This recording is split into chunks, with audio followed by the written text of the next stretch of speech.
Patty. Hello, it's nice to see you again. Good to see you too. Yes. So thank you for sitting down to chat about your volunteer work. I'm very happy to be here Good, to good. talk about this. I'm excited too. So maybe we could just start from the beginning. Okay, So originally, yes. you came in with your sweetheart Bill Right. when he was going to interview to volunteer, and you ended up deciding to become a volunteer too. Right. I had been walking down the halls and listening to the music here and thought, well, could I be one of these people? And I thought, well, I should sure give it a try. Yeah. And you accepted me so quickly. And you offered me a time spot on Fridays, which was the perfect fit for Bill and me. And you asked what kind of music I played, and when I described what I played, you accepted also very quickly. Bill and I had often walked past the piano and heard the other musicians, and I thought, well, I'll do that. So I wondered what it would do, or would need to take part. And I never thought I'd become one of these people that played that lovely grand piano. Yeah. It's a beautiful piano. It is a very nice piano.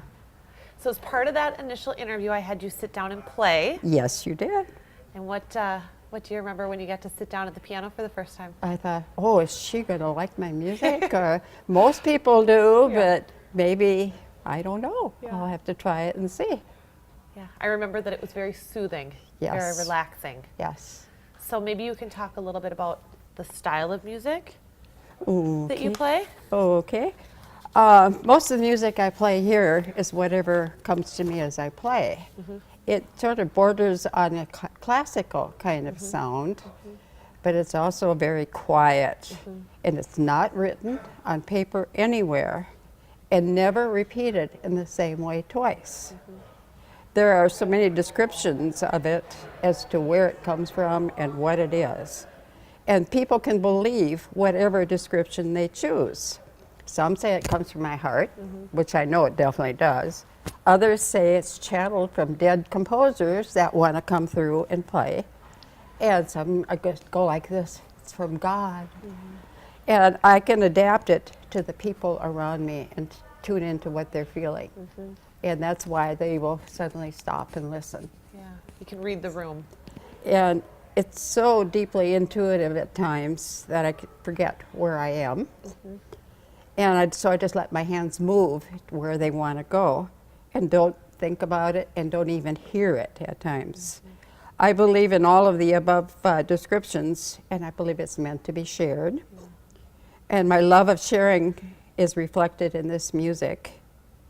This music began shortly after my husband passed away about 25 years ago, and I met a man who taught me basically how to do this. I caught on to the method, and the music began to flow through me very quickly. He didn't appreciate me for very long after that, and he quickly moved on and left. And about the same time, I sat in the front of a church and watched another musician playing a music that was something like mine. And I said to myself, if I can play this way and get the gift of it, I will share it with anyone who wants to hear it. I've taken many classes in meditation and in hands-on healing, and just learning to be open and quiet. I believe it comes through in the music, and many sensitive people feel it in the music. My music reflects all of this when I share my talent. Yeah. And I know you touch people. You've shared with me that you've had lots of people come up and Yes. thank you and Yes. chat with you while you're playing. It's so interesting. Yeah. I've had so many comments, and watching people go by is a delight. Teenage boys have come and recorded music, asked me if they could do it, and I said yes. And people come to me with tears in their eyes to thank me. And sometimes some people really sob. One gentleman came in and says, "You don't know what your music means to me. Your music meets my inner soul." And I hear Mozart. And that's sometimes my aim, is to sound like Mozart. And one time a man came running up to the piano and said, "Praise God," with his hands held high, praying aloud. Then he said, "You're playing God's music. Little kids stop and listen."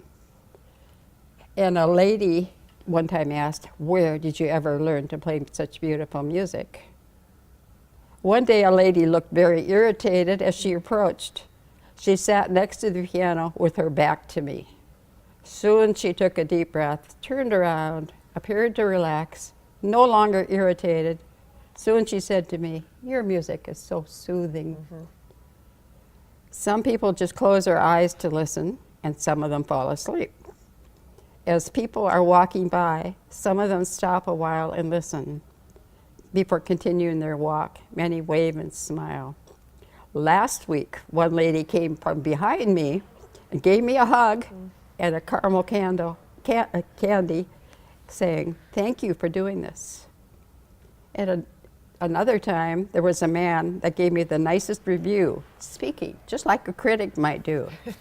He seemed to understand exactly what I was trying to do. And then he said, "You are the best intuitive pianist I've ever heard." That made it all worthwhile. And so many people just say, "Thank you." Yeah. So you're here to help people relax, Right? help people feel better. I hope so. Yeah. And what do you get out of it?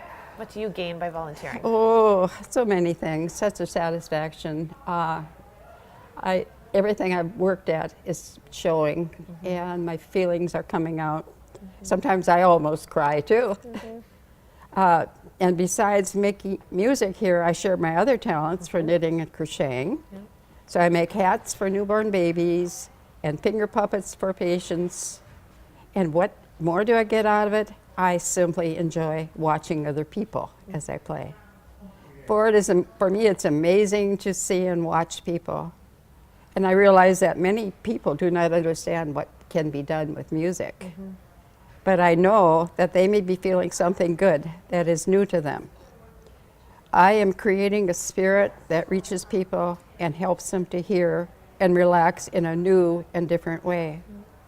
Sharing this ability seems meant to be, and it seems to delight many people, so it delights me too. Perfect. Wonderful. Okay, Thank you, Patty. thank you.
Well, Amy, it's so delightful to have you here in this volunteer service program. You are the director of volunteer services here at Park Nicollet Methodist Hospital. Yes, I'm the manager. Yep. And what do all these volunteers do at Park Nicollet? Oh my goodness, so many things. Last year in 2017, we had over 1,400 volunteers from across the community give time at Park Nicollet. And volunteers do everything from helping with administrative functions, filing, stuffing envelopes, doing little projects like that. We have volunteers that help to discharge patients when it's time to go home. We have volunteers at some of our front entrances greeting people as they arrive. We have fabulous, talented volunteers that play piano for us and do crafted items. We have volunteers that serve on patient advisory committees, giving insight and feedback from their own personal experiences. Yeah, I'm one of those. You are. We have, I think last year it was 160 different volunteer roles across the system. So we have a role that fits most people and most people's interest. So, as a volunteer myself, I know that Park Nicollet values volunteers and sees us as a part of the team, along with the staff. And how was this culture created? Yeah, great question.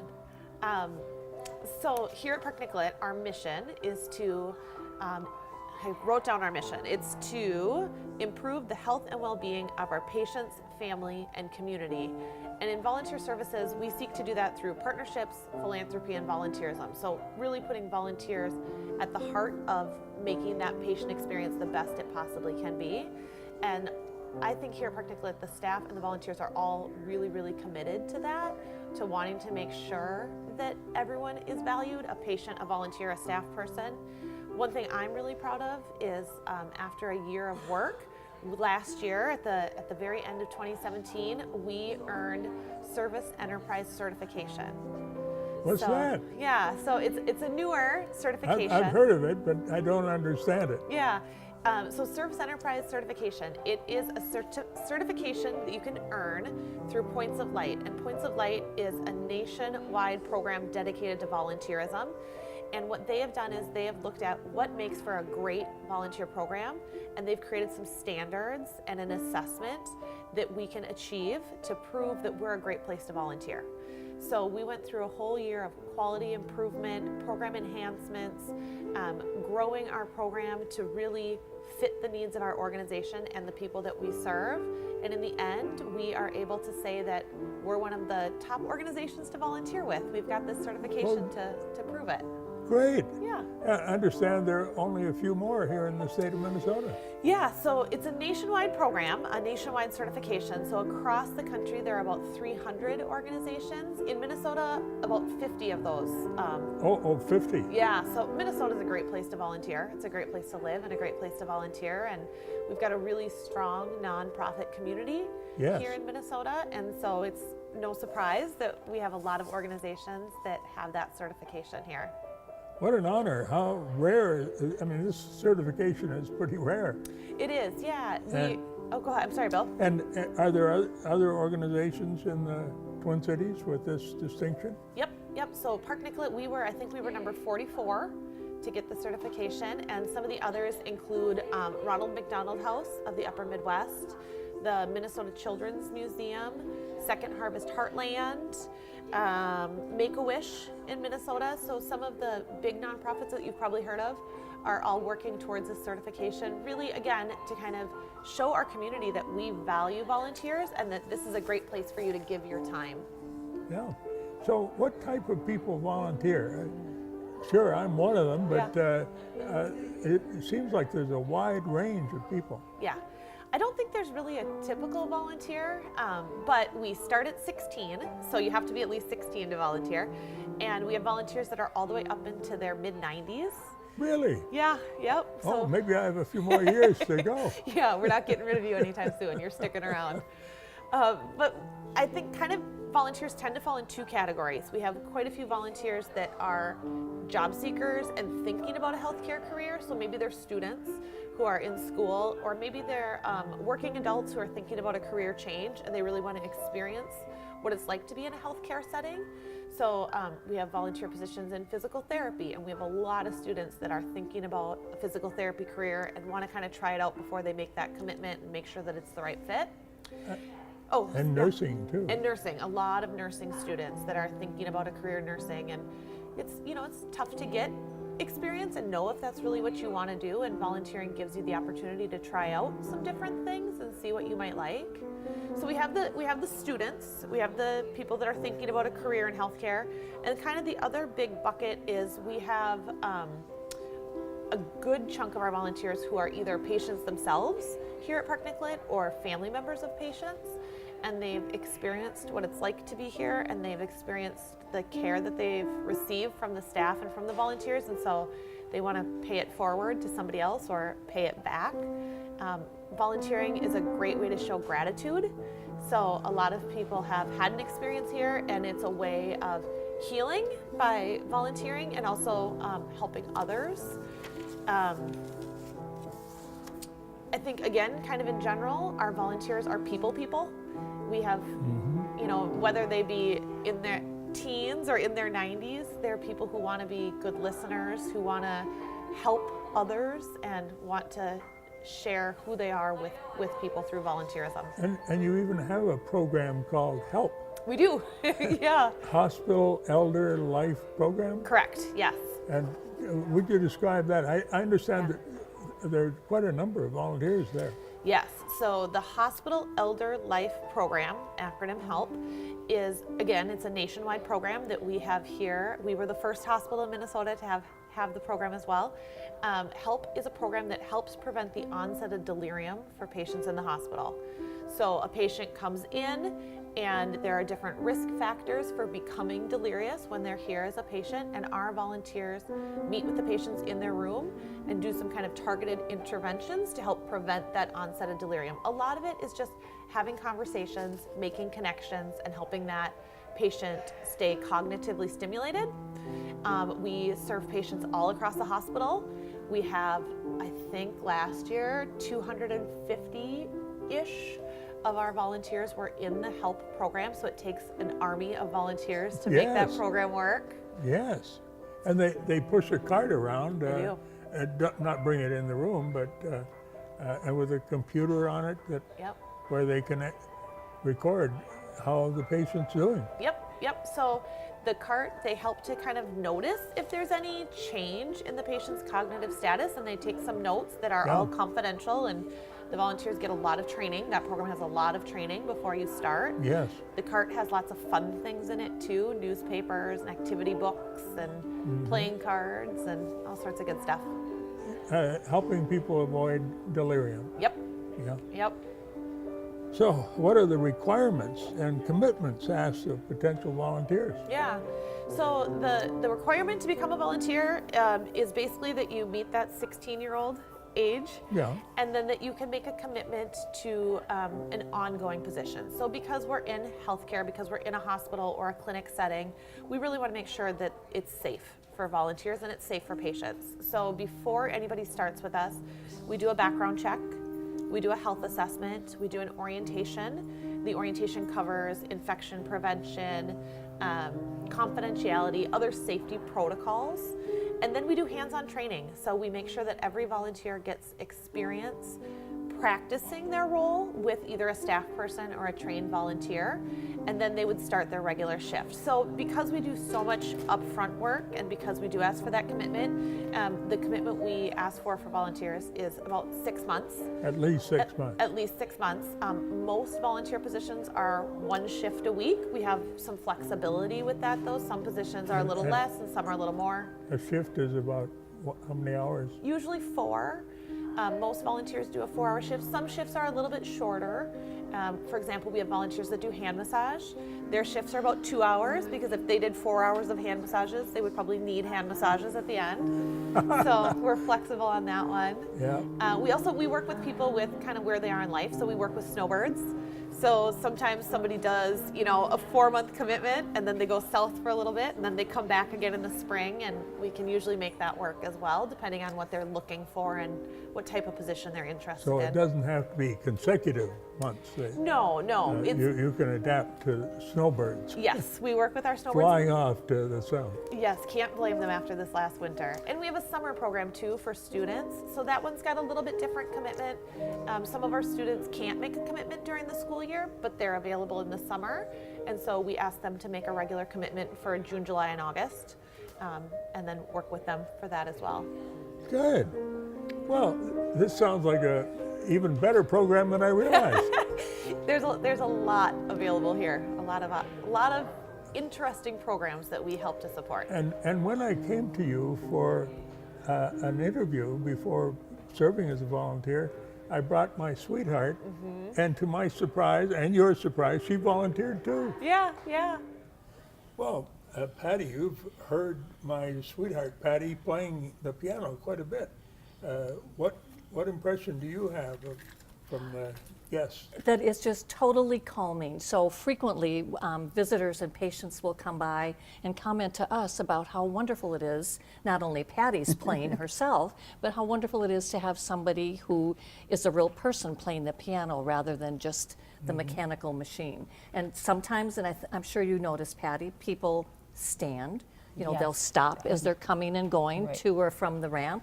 They'll stand and listen to you and just kind of leave with a little more of a peaceful attitude. And sometimes they stand there and wave and smile and go, They "Thank do. you." They do. And I hear people in the waiting room when patients and their family members are here. They frequently, I hear them thanking you, or they'll come up and say something to you.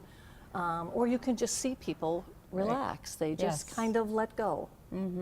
It's very therapeutic. It's like music therapy, you know? Now, you're just across the lobby here. Does that piano make too much noise? Not Patty's. So we have one volunteer who plays a little loud, but normally the pianists are quiet enough that we can talk on the phone and talk to people, and it doesn't impact at all. And it also keeps us relaxed. Really? So, yeah, so I really enjoy coming to work when somebody's playing the piano. Well, good. And again, I totally believe in music therapy, so it works. Folks pause and take a moment on their way out as well, and if they comment to us, it's often, "Oh, you're lucky you get to listen to this all day," or something, "Isn't that lovely?" And absolutely, we just always agree because it sure is. You find it lovely? Yeah, too? absolutely. Patty plays her own music as opposed to reading out of the books that we have from our other volunteers, so we get a lot more unique of a music. Yeah, it's beautiful.